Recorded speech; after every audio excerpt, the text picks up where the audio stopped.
नमस्कार, उत्तराखंड स्पेशल में आप सभी का स्वागत है। मैं हूं आपके साथ नलिनी सिंह पालीवाल। खबरों में आगे बढ़ेंगे। उपराष्ट्रपति जगदीप धनखड़ 2 दिवसीय दौरे पर 26 अक्टूबर को उत्तराखंड पहुंचेंगे। बता दें कि धनखड़ 26 और 27 अक्टूबर को उत्तराखंड की 2 दिवसीय यात्रा पर जाएंगे। उपराष्ट्रपति का पदभार ग्रहण करने के बाद राज्य में उनकी ये पहली यात्रा होगी। उपराष्ट्रपति वन अनुसंधान संस्थान देहरादून में कंट्री लेड इनिशिएटिव के समापन समारोह को संबोधित करेंगे। पहले 26 अक्टूबर को गंगोत्री जाएंगे और फिर अगले दिन वे केदारनाथ धाम और बद्रीनाथ धाम के दर्शन भी करेंगे।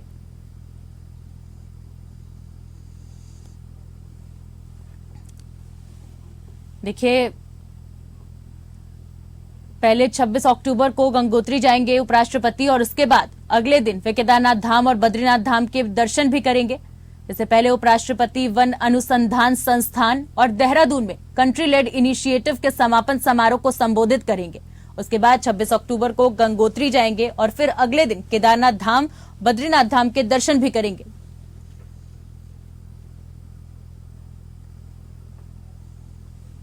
हल्द्वानी से बीती रात काशीपुर जाते समय पूर्व मुख्यमंत्री हरीश रावत की कार डिवाइडर से टकरा गई। इस घटना में हरीश रावत घायल हो गए। सूचना पर पहुंची पुलिस ने उन्हें काशीपुर के अस्पताल केवीआर में भर्ती कराया। उन्हें सीने में दर्द की शिकायत बताई जा रही है। इस घटना में कार भी क्षतिग्रस्त हो गई है। पुलिस के अनुसार पूर्व सीएम हरीश रावत मंगलवार रात अपनी कार से कुछ कार्यकर्ताओं के साथ हल्द्वानी से काशीपुर जा रहे थे। देर रात करीब 12:05 पर बाजपुर रेलवे क्रॉसिंग के पास एक लोडर वाहन को ओवरटेक करने के प्रयास में घटना हुई।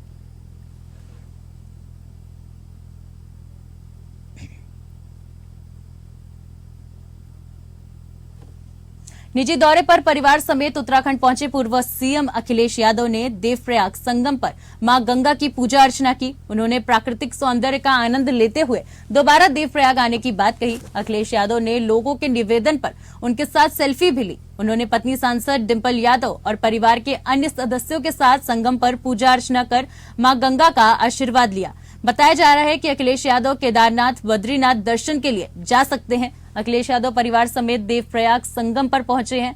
भागीरथी अलकनंदा नदी के संगम पर अखिलेश यादव के अलावा परिवार के सभी सदस्यों ने आस्था की डुबकी लगाई।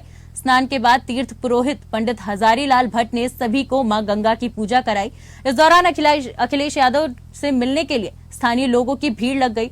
कई लोगों ने उनके साथ सेल्फी भी ली। वहीं अखिलेश यादव देवप्रयाग के प्राकृतिक सुंदर से प्रभावित हुए। उन्होंने कहा कि वो शीतकाल में दोबारा देवप्रयाग आएंगे और अवश्य ही गंगा में स्नान करेंगे।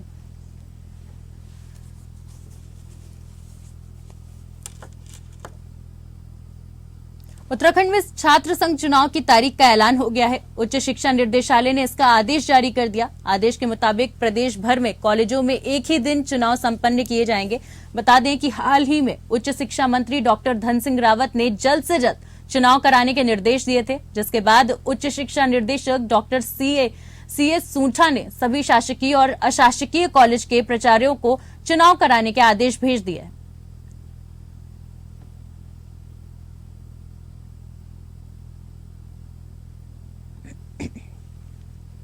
राज्य सरकार कर्मचारियों को दिवाली के मौके पर बोनस के रूप में 7,000 रुपए देती है। 4,800 ग्रेड पे तक के कर्मचारियों को इसका लाभ मिलता है। चूंकि नवंबर माह के दूसरे हफ्ते दिवाली का पर्व है, ऐसे में कर्मचारी भी बोनस के इंतजार में हैं। वित्त विभाग के सूत्रों ने बताया कि कर्मचारियों को बोनस का लाभ देने की प्रक्रिया शुरू की जा रही है। नवंबर के पहले हफ्ते तक इसका भुगतान होने की उम्मीद है। वहीं राज्य सरकार पर बोनस के रूप में लगभग 100 करोड़ का वित्तीय बोझ पड़ेगा। कर्मचारियों ने 4% महंगाई भत्ते के लिए भी सरकार पर दबाव बनाना शुरू कर दिया है। दरअसल केंद्र सरकार जुलाई से दिसंबर माह तक 4% महंगाई भत्ता केंद्रीय कर्मचारियों को इसी माह दे चुका है। अब कर्मचारियों ने भी मांग उठानी शुरू कर दी है कि राज्य कर्मचारी संयुक्त परिषद के प्रदेश महामंत्री शक्ति प्रसाद भट्ट और उत्तरांचल मिनिस्टीरियल फेडरेशन के प्रदेश अध्यक्ष पूर्णांद्र नौटियाल ने कहा कि मुख्यमंत्री को भेजे ज्ञापन में दिवाली से पहले महंगाई भत्ता देने की भी मांग की गई है। देखिए, लगातार कर्मचारियों की ओर से दिवाली से पहले महंगाई भत्ते की भी मांग की जा रही है मुख्यमंत्री से। और प्रदेश के उत्तरांचल मिनिस्टीरियल फेडरेशन के प्रदेश अध्यक्ष पूर्णांद्र नौटियाल ने कहा कि मुख्यमंत्री को भेजे ज्ञापन में दिवाली से पहले महंगाई भत्ते की मांग जो है लगातार की जा रही है। इससे पहले 4% भत्ता कर्मचारियों को दिया गया था। राज्य में 1.40 लाख रुपए जो है भत्ते के तौर पे दिया जाएगा। महंगाई भत्ते के लिए कर्मचारियों ने बनाया दबाव। सरकार पर लगातार महंगाई भत्ते के लिए कर्मचारी दबाव बना रहे। वहीं दूसरी ओर राज्य कर्मचारी संयुक्त परिषद के प्रदेश महामंत्री शक्ति प्रसाद भट्ट और उत्तरांचल मिनिस्ट्रियल फेडरेशन के प्रदेश अध्यक्ष पूर्णांद्र नौटियाल ने भी कहा कि मुख्यमंत्री को जो ज्ञापन सौंपा गया उसमें दिवाली से पहले महंगाई भत्ता देने की मांग की गई है।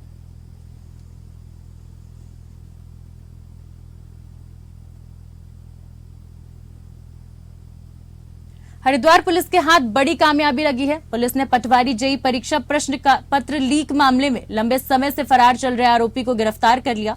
इसी साल 8 जनवरी को उत्तराखंड में पटवारी और जेई भर्ती परीक्षा का आयोजन किया गया था। हजारों युवाओं ने तमाम उम्मीदों के साथ परीक्षा दी थी, लेकिन 12 जनवरी को पता चला कि परीक्षा का पेपर पहले ही लीक हो चुका था। भर्ती परीक्षा के प्रश्न पत्र लीक मामले में कनखल थाने में 12 जनवरी को आयोग के अनुभाग अधिकारी संजीव चतुर्वेदी और उनकी पत्नी ऋतु चतुर्वेदी के खिलाफ मुकदमा दर्ज किया गया था। बता दें कि पुलिस जांच में 14 आरोपियों और कुछ छात्रों के नाम सामने आए हैं।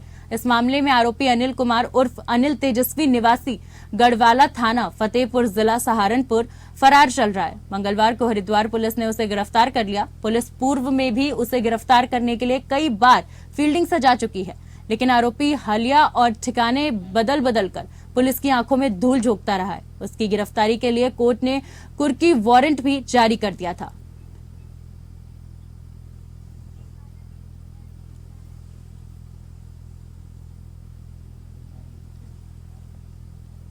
कोतवाली नगर पुलिस को वाहन चोरी के संबंध में लगातार शिकायतें प्राप्त हो रही थी। हाल फिलहाल में ही 2 वाहन चोरी की शिकायतें पुलिस को प्राप्त हुई थी, जिसका संज्ञान लेकर घटनाओं को रोकने के लिए तत्काल पुलिस टीम का गठन किया गया, जिनके द्वारा दोनों चोरी के घटना स्थलों का बारीकी से निरीक्षण कर आसपास की सीसीटीवी फुटेज का अवलोकन भी किया गया, जिसमें एक ही संदिग्ध व्यक्ति द्वारा दोनों वाहनों को ले जाते हुए देखा गया।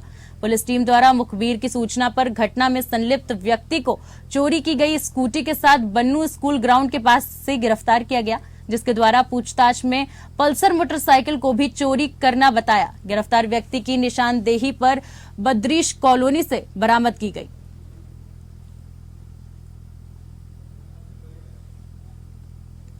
पौड़ी जिले का शिक्षा विभाग भले ही शिक्षा व्यवस्था को सुधारने के लाख दावे करता आया हो, लेकिन हालात ठीक इसके उल्टे हैं।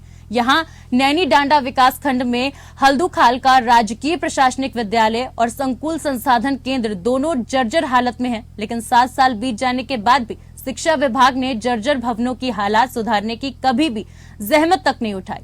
आलम यह है कि जीर्ण शीर्ण छत के नीचे ही नौनिहाल जान हथेली में लेकर ज्ञान अर्जित कर रहे हैं, लेकिन इन 7 सालों में शिक्षा विभाग को कभी भी जर्जर हो चुके स्कूल और संकुल भवनों का ख्याल तक नहीं आया, जबकि संकुल के प्रभारी कई बार शिक्षा विभाग का ध्यान इस गंभीर समस्या की तरफ केंद्रित करने के लिए पत्र लिख चुके हैं, लेकिन फिर भी शिक्षा विभाग के आला अधिकारी सब कुछ जानकर भी अनजान बनते रहे।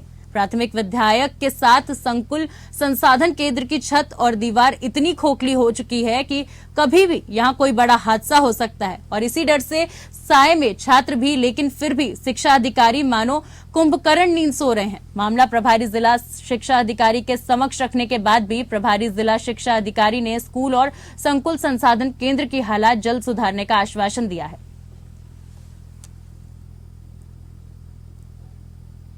कोई सुनने वाला नहीं है। विधायक जी से भी मैंने कहा था, विधायक जी ने भी 2 लाख रुपए दिए थे, वो किसी के खाते में दिए, उन्होंने बोला पूरा नहीं हो रहा है। तो हमारे हाथ में होता तो हम कुछ करते विद्यालय के लिए, कुछ नहीं कर पाए हमने पौड़ी में सीओ साहब की मीटिंग में भी कहा, जवानंद भारद्वाज जी थे, मैं इनसे मिला, हमें संकुल प्रभारी के तौर पर बुलाया था, मैं गया था, परंतु कोई सुनवाई नहीं। पता नहीं क्या बात है, मुझे समझ में नहीं आया। बच्चे भी यहाँ अच्छे हैं और जगह विद्यालय में बच्चे नहीं हैं। ईश्वरी हमारे ऊपर है कि हम बचे हुए हैं, नहीं तो पता नहीं कुछ भी हो सकता है। सरकार का बिल्कुल ध्यान नहीं है। अब जनप्रतिनिधि से भी मैंने कई बार कह दिया, पर कोई उसका रिजल्ट नहीं निकला, इसलिए मैं हताश परेशान हो गया। चौकी बालावाला आकर एक महिला ने बताया कि लक्ष्मण एनक्लेव बालावाला में एक बुजुर्ग महिला भटक रही है, जो अपना घर का पता भूल गई है। सूचना पाकर पुलिस ने मौके पर पहुंचकर बुजुर्ग महिला से पूछताछ की तो पता चला कि वो चमोली जनपद की मूल निवासी है और आज अपनी बेटी के घर पर आई थी। घर से बाहर घूमने आई थी पर रास्ता भटक गई थी। महिला को चौकी पर लाकर स्नेहपूर्वक उनकी सेवा की गई और सभी थाना को सीसीआर के जरिए सूचना दी गई। पुलिस द्वारा किए गए प्रयासों से महिला को उसके पुत्र महेंद्र पाल सिंह चौहान की जानकारी कर उनके सुपुर्द किया गया। महिला के परिजनों द्वारा पुलिस कार्यवाही की प्रशंसा करते हुए धन्यवाद किया गया।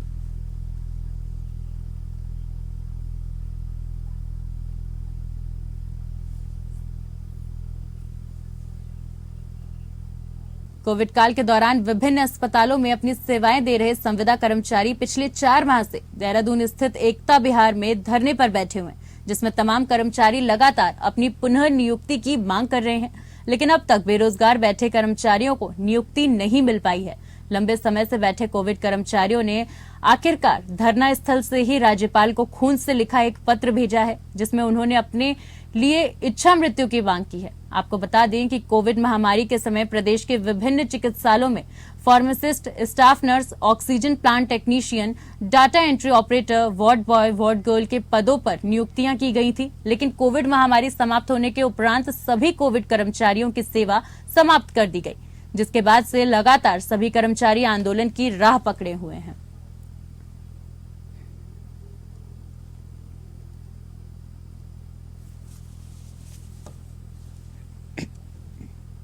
पहाड़ के गीतों को अपनी आवाज के जादू से लोगों के बीच लेकर आ रहे हैं सौरभ मैठाणी।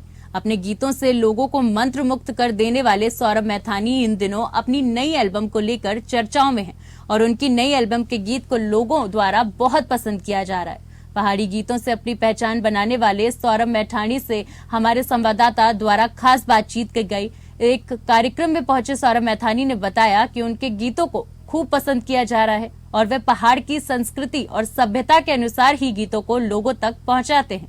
उन्होंने बताया कि पिछले 5 से 10 वर्षों के बीच मैं सोशल मीडिया और अन्य माध्यमों के जरिए पहाड़ी गीत संगीत को युवा भी बहुत पसंद कर रहे हैं और इस दौरान गीतों का स्तर भी बहुत अच्छा हुआ है और लोगों के बीच पहाड़ी कलाकार भी बहुत लोकप्रिय हो रहे हैं। उन्होंने कहा कि उनके द्वारा 40 से 45 पहाड़ी गीत गाए गए हैं, जिनमें बहुत पसंद किया जा रहा है। उन्होंने कहा कि उनका नया एल्बम पहाड़ के पलायन पर आधारित है और इसे बहुत पसंद किया जा रहा है।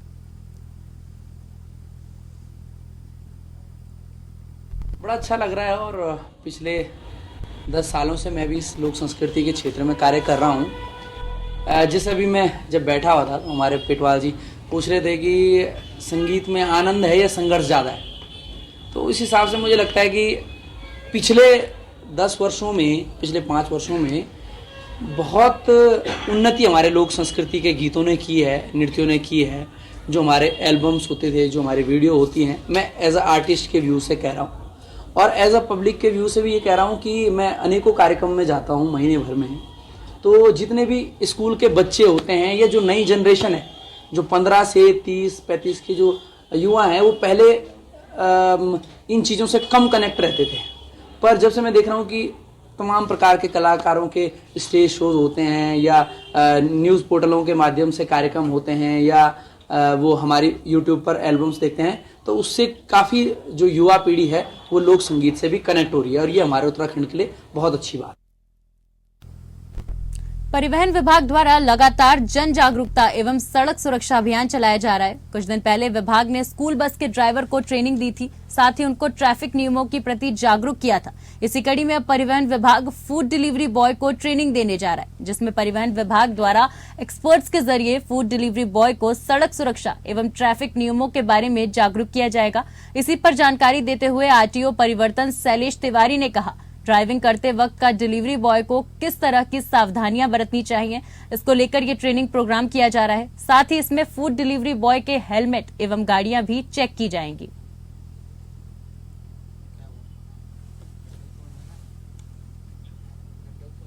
परेड ग्राउंड विजयदशमी पर्व के अवसर पर रावण दहन के कार्यक्रम के दौरान ड्यूटी पर तैनात सब इंस्पेक्टर हर्ष अरोड़ा द्वारा वरिष्ठ पत्रकार और उत्तराखंड पत्रकार यूनियन के सदस्य ओम प्रकाश सती के साथ अभद्रता की गई, जिसका वीडियो वरिष्ठ पुलिस अधीक्षक देहरादून को प्राप्त हुआ। वीडियो में एक सब इंस्पेक्टर हर्ष अरोड़ा के द्वारा मीडियाकर्मी के साथ उचित व्यवहार न करना पाया गया।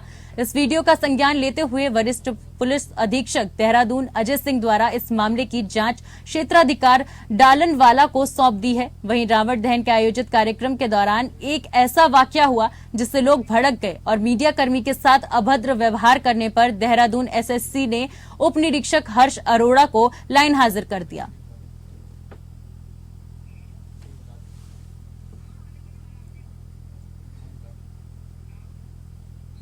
बैंगवाड़ी गांव के स्कूल में अपना ठिकाना बनाए हुए ठेकेदार के अधीन काम करने वाले नेपाली मूल के लोगों द्वारा मल्ली गांव की 2 युवकों के साथ मारपीट किए जाने का मामला सामने आया। मामले में ग्रामीणों ने कोतवाली पौड़ी में शिकायत की। कोतवाली पौड़ी पहुंचे ग्रामीण ओम प्रकाश, ग्राम प्रधान उर्मिला असवल, सुशीला देवी और ग्राम प्रहरी राजेंद्र लाल ने बताया कि बैंगवाड़ी स्कूल में ठेकेदार के अधीन काम करने वाले नेपाली मूल के मजदूरों द्वारा अपना ठिकाना बनाया हुआ है। बताया कि बीती देर शाम को मल्ली गांव के ग्रामीणों द्वारा शोरगुल की आवाज आने पर गुलदार की आशंका को देखते हुए जब वहां पर जाकर देखा गया तो आपस में शोरगुल कर रहे लोगों को जब ग्रामीणों द्वारा समझाने का प्रयास किया गया तो नेपाली मूल के मजदूर लोग उन पर ही भड़क गए और ग्रामीण राकेश कुमार और अमन कुमार पर डंडे और पत्थरों से हमला कर दिया। बताया कि हमले में चोटिल दोनों ग्रामीणों को अन्य ग्रामीणों द्वारा उपचार के लिए जिला अस्पताल लाया गया। पता है कि हमले में दोनों ग्रामीणों के हाथ, पांव और सर पर चोटें आई हैं, जिसकी शिकायत उन्होंने कोतवाली पौड़ी में करते हुए हमलावरों पर कड़ी कार्यवाही करने की मांग की है। कोतवाली पौड़ी के प्रभारी निरीक्षक गोविंद कुमार ने बताया कि मामले में उनके द्वारा पुलिस टीम भेजकर दूसरे पक्ष को लाने के लिए भेजा गया है। जांच पर आगे की कार्रवाई अमल में लाई जाएगी।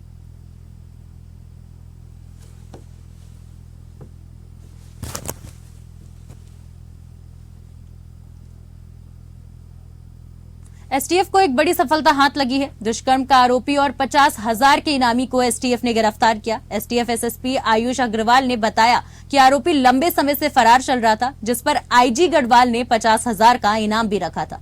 आरोपी पर पॉस्को एक्ट का मुकदमा दर्ज है। सूचना मिली थी कि आरोपित अमरोहा में रह रहा है, जिस पर अमरोहा पुलिस की मदद से एसटीएफ उत्तराखंड ने आरोपित को गिरफ्तार कर लिया। अब उसे न्यायालय के समक्ष पेश किया जाएगा।